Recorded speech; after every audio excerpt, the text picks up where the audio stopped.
naman, hindi ba nangangala yung mga panga ninyo? Kakapangako? Nakakaloka kayo?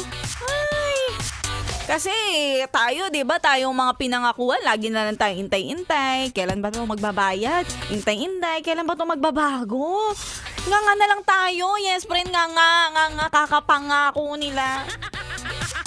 Pero alam mo, wag mo na lang masyadong pagtuunan ng pansin yung iba. Instead, sarili mo na lang. Kasi alam mo sa sarili mo, hindi ka perfect. May mali rin sa pagkakagawa sa'yo ni Lord. Minsan nga hindi si Lord yung may kasalanan, ikaw talaga eh. Kasi ugali mo na yan eh, ha? Kaya alam mo, wag mo na tayo masyado ding makapag-impose ng mga kasalanan ng iba, mali ng iba, kasi tayo may mali din tayo sa sarili natin. Ha? Kaya unahin mo na magbago.